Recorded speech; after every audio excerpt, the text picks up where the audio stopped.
Ia juga menyebut bahwa dirinya tak pernah mendidik sang putra untuk mencelakai. Vika merasa sedih lantaran sang keponakan ternyata sejak masih bayi belum sempat bertemu nih dengan ibunya. Dikasih santunan tanpa sepengetahuan kuasa hukum kami gitu.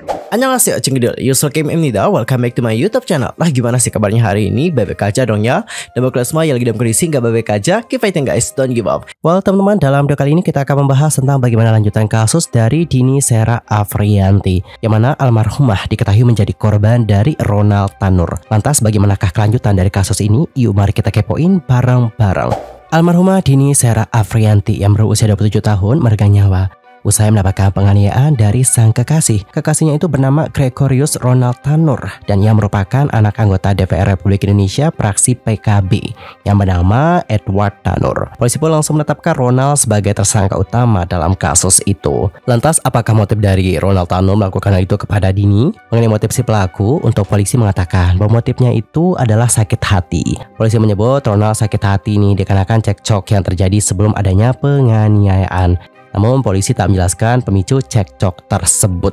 Dikutip dari detik.com, Reskrim Polrestabes Surabaya AKBP Hendro Sukmono kepada wartawan pada hari Rabu tanggal 11 Oktober 2023 yang lalu mengatakan bahwa memang terjadi cekcok antara Ronald dan juga Dini. Dan cekcok itu semakin parah nih karena adanya pengaruh alkohol yang mereka konsumsi. Cekcoknya biasa, tapi yang bersangkutan terkontaminasi dengan alkohol, ungkap dari Hendro. Menurut Hendro, Ronald juga sudah menjalankan tes urin untuk mengetahui apakah Ronald mengkonsumsi narkoba atau tidak. Dan untuk hasilnya itu nanti akan disampaikan jika sudah keluar.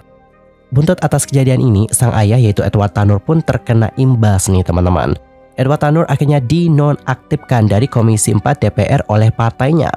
Selain itu, sang ayah juga sempat buka suara dan juga minta maaf atas kejadian yang dilakukan oleh sang putra. Edward Tanur juga turut berbelasungkawa atas kematian dari Dini Sera Afriyanti.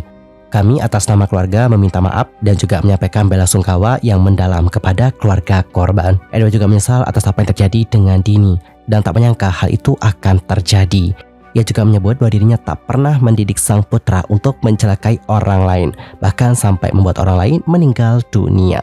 Selain itu, Edward Tanur juga mengatakan bahwa dirinya tak ingin mencampuri hukuman yang akan diberikan ke anaknya. Sebagai pria dewasa, harusnya Gregorius Ronald Tanur tanggung jawab atas perilakunya yang menganiaya pacarnya hingga meninggal dunia. Kami tetap beri dukungan moral, namun sebagai laki-laki dewasa, dia harus tetap mempertanggungjawabkan perbuatannya di mata hukum maupun di mata Tuhan, pungkas Edward. Kepergian tragis almarhumah Dini untuk selamanya membuat pihak keluarga termasuk anak tercinta merasakan duka yang terdalam.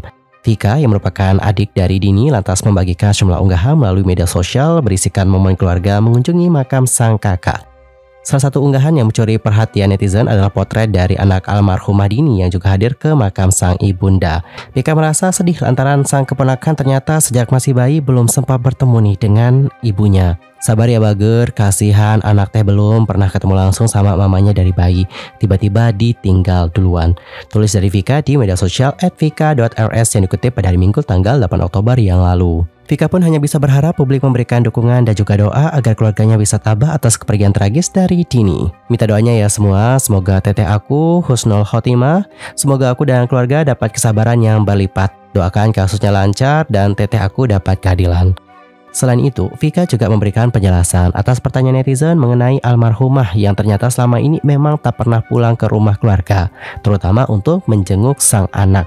Vika berujar ada cerita dari pihak keluarga yang memang tak bisa diungkapkan ke publik teman-teman. Meski demikian, Vika berujar bahwa almarhumah Dini tetap menjaga hubungan baik dengan keluarga dan juga bersama dengan sang anak. Yang bertanya kenapa almarhumah tidak pernah pulang, kami punya kisah dan alasan sendiri untuk itu. Keluarga tetap berhubungan baik dengan almarhumah selama almarhumah tinggal di Surabaya dan tetap ingat dengan anak dan keluarganya. Dan kini Vika hanya ingin kasus dari sang kakak bisa ditangani oleh pihak kepolisian secara adil. Ia juga tak ingin kasus ini malah jadi penggiring opini yang miring yang membuat situasinya semakin keruh. Saya ucapkan terima kasih yang sebesar-besarnya untuk kalian yang sudah mendoakan almarhumah. Tolong jangan provokasi atau menyimpulkan suatu sendiri. Cukup doakan saja yang terbaik untuk almarhumah dan keluarga. Proses hukum sudah berjalan. Saya minta doa saja agar semuanya berjalan dengan lancar. Terima kasih. Jadi teman-teman, seperti itulah bagaimana statement dari Vika yang sudah menjelaskan tentang bagaimana hubungan dari almarhumah dan juga anak dan keluarganya. Di sisi lain, berdasarkan informasi yang aku dapatkan dari detik.com, ibu kandung Dini yang bernama Tuti Herawati yang saat ini berusia 54 tahun mengatakan bahwa sang putri meninggalkan rumah sejak 12 tahun lalu, tepat saat anak Dini baru berusia 4 bulan. Waktu anak 4 bulan mau kerja ke PT Longfin. Kalau gajian kata saya buat beli susu. Nah sudah gitu dijemput ke pabrik, tiba-tiba sudah nggak ada di pabrik. Saya cari sampai habis 1 motor dijual. Cerita dari sang ibunda. Dan 8 tahun lalu, tepatnya pada tahun 2015, saudaranya mendapatkan pesan melalui Instagram direct message. Melalui DM, Dini meminta maaf karena tak mengabari keluarganya dan juga menanyakan kabar dari anaknya. Kemudian pada 3 bulan lalu, komunikasi antara Dini dan ibunya semakin intens. Dini bercerita jika ia di Surabaya bekerja sebagai SPG di salah satu pusat perbelanjaan. Namun Dini tak pernah menceritakan tentang bagaimana konfliknya dengan Ronald Tanur. Lebih lanjut, sang ibunda menceritakan, gak pernah cerita disiksa, gak pernah sama sekali. Cuma terakhir pacarnya Ronald telepon, gak apa-apa. Saya merujuk kepada Dini, di dua juga yang penting Ronald jatuh cinta sama saya. Dini sangat bucin sama dia. Sementara itu, Dimas Yamahura selaku kuasa hukum keluarga Dini Sera mengatakan bahwa ada pihak yang berusaha nih untuk mengintimidasi dan mengintervensi tindakan hukum terhadap Ronald Tanur. Dikutip dari insertlive.com, sang kuasa hukum mengatakan kayak gini, saya dari tim kuasa hukum keluarga dari almarhumah Dini, dengan video ini kami sekeluarga mengklarifikasi banyak hal yang beredar di media sosial, termasuk iktikat tidak baik atau dugaan-dugaan intervensi dari pihak tertentu yang mencoba untuk mempengaruhi keluarga melakukan perdamaian. Dimas mengatakan bahwa ada sosok bernama Fauzi dari Partai PKS yang mengaku sebagai perantara. Pria ini menjelaskan bahwa dirinya diminta oleh ayah Ronald, yaitu Edward Tanur, untuk memberikan santunan kepada keluarga Dini Sera. Fauzi yang mengaku berada satu komisi DPR bersama dengan Edward Tanur hendak memberikan uang kepada keluarga Dini agar dapat meringankan hukuman kepada si pelaku. Bahkan salah satu perwakilan keluarga Dini Sera menyatakan bahwa Fauzi tidak mau aksinya datang ke rumah dan juga memberikan uang diketahui oleh kuasa hukum mereka, yaitu Pak Dimas. Katanya dari si Partai PKS ini satu ini sama beda komisi, satu komisi sama ayahnya Ronald ini nyuruh ke dia, katanya datangin rumah kita biar dikasih santunan tanpa sepengetahuan kuasa hukum kami gitu. Lebih lanjut, perwakilan keluarga mengatakan, Fauzi bilang katanya dari Partai PKS ini satu komisi sama ayahnya Ronald dan nyuruh ke dia untuk datangi rumah kami untuk dikasih santunan tanpa sepengetahuan kuasa hukum kami.